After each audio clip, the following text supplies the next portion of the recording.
Mga espesyal na araw ng pagsamba. Ika-23 Kabanata.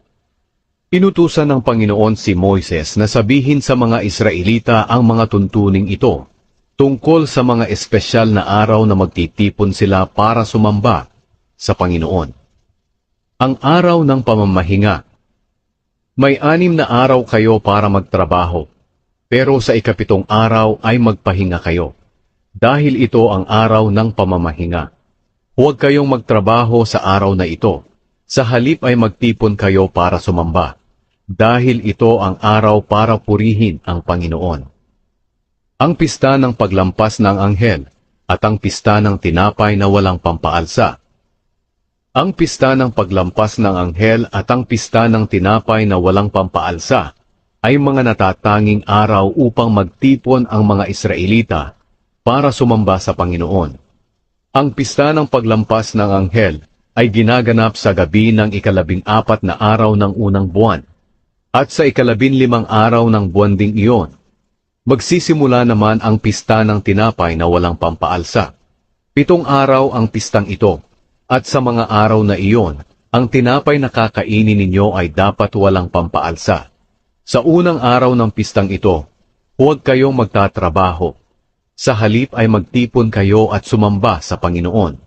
Sa loob ng 7 araw, mag-aalay kayo sa Panginoon ng handog sa pamamagitan ng apoy. At sa ika-7 araw, huwag kayong magtatrabaho. Sa halip ay magtipon nga kayo at sumamba sa Panginoon. Ang pista ng pag-aani. Kapag naroon na kayo sa lupaing ibibigay sa inyo ng Panginoon, ihandog ninyo sa Kanya ang unang bigkis ng bawat ani.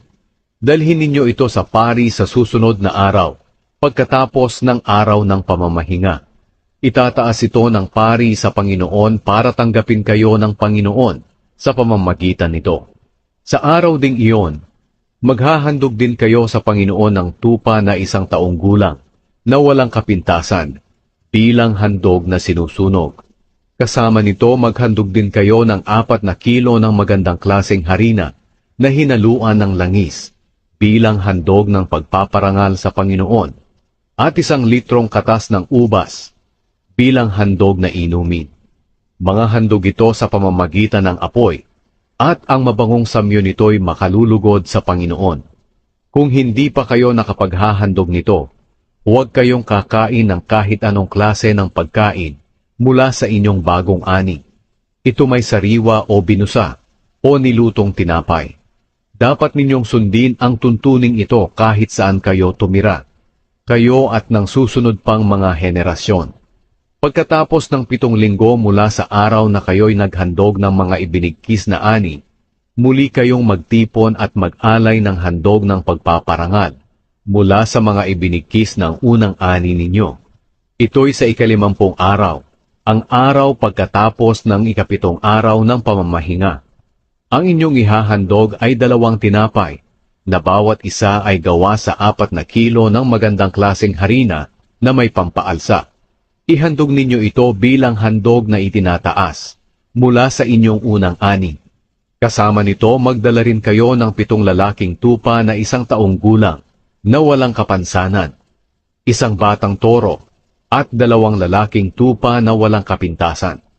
Ihahandog ninyo ang mga ito bilang handog na sinusunog, kasama ng handog ng pagpaparangal sa Panginoon at handog na inumin. Mga handog ito para sa Panginoon. Ang mabangong samyo ng handog na ito sa pamamagitan ng apoy ay makalulugod sa Panginoon.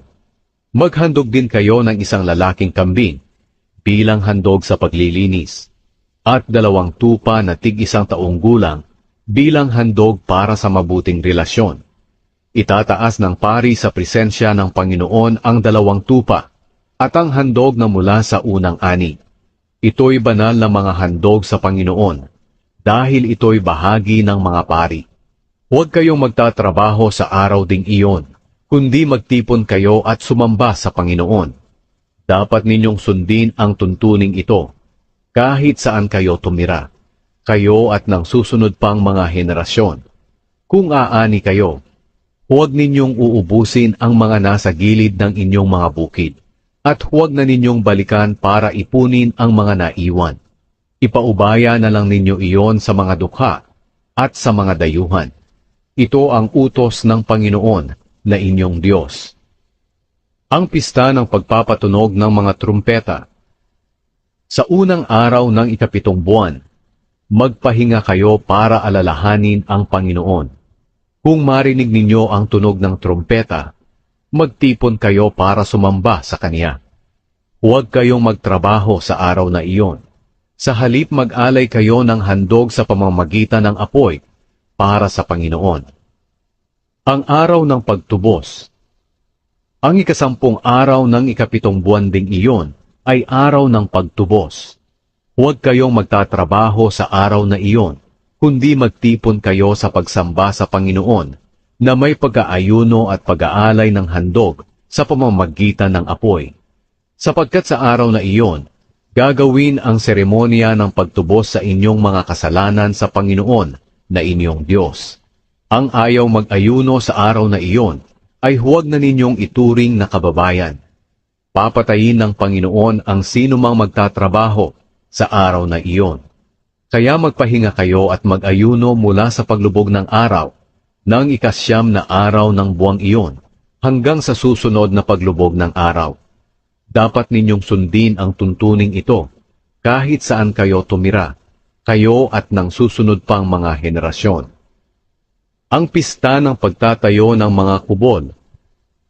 Inutusan ng Panginoon si Moises na sabihin ito sa mga Israelita.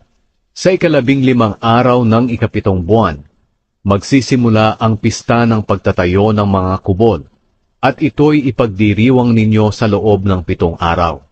Sa unang araw, huwag kayong magtatrabaho. Sa halip magtipon kayo at sumamba sa Panginoon. Sa loob ng 7 araw, mag-aalay kayo ng handog sa pamamagitan ng apoy para sa Panginoon. Sa 8 araw, hindi rin kayo magtatrabaho, kundi muli kayong magtipon sa pagsamba sa Panginoon at maghandog sa Kanya. Iyan ang panghuling araw ng inyong pagtitipon. Iyon ang itinakdang espesyal na mga araw na magtitipon kayo para sumamba sa Panginoon at para mag-alay ng mga handog sa pamamagitan ng apoy para sa Panginoon. Dapat magdala kayo ng mga handog na sinusunog, handog ng pagpaparangal sa Panginoon, at mga handog na inumin. Ang mga handog na ito ay kinakailangang ihandog ninyo sa itinakdang araw ng paghahandog nito. Ipagdiwang ninyo ang itinakdang mga araw na ito bukod pa sa lingguhang araw ng pamamahinga na ginagawa ninyo. At ang mga handog na ito ay dapat ninyong ialay, dagdag sa inyong mga kaloob, mga handog para tuparin ang isang panata, at handog na kusang loob na iniaalay ninyo sa Panginoon. Tungkol naman sa pista ng pagtatayo ng mga kubol, ipagdiriwang ninyo ito para parangalan ang Panginoon mula sa 15 araw ng ikapitong buwan, pagkatapos ng anihan. Ipagdiwang nyo ito sa loob ng 7 araw. Huwag kayong magtatrabaho sa una at sa 8 araw. Sa unang araw, kumuha kayo ng pinakamagandang bunga ng mga punong kahoy, mga dahon ng palma, mga mayayabong na sanga ng puno sa lambak, at kayo'y masayang magdiwang sa presensya ng Panginoon na inyong Diyos sa loob ng 7 araw. Ipagdiwang ninyo ang pistang ito sa 7 buwan bawat taon para parangalan ang Panginoon. Sa loob ng 7 araw, lahat kayong mga Israelita ay dapat tumira sa mga kubol para malaman ng inyong mga anak na pinatira ng Panginoon na inyong Diyos ang inyong mga ninuno sa mga kubol nang sila ay inilabas sa Ehipto. Dapat ninyong sundin ang mga tuntuning ito hanggang sa susunod pang mga henerasyon. Ito ang tungkol sa mga itinakdang pagdiriwang sa pagsamba sa Panginoon na sinabi ni Moises sa mga Israelita.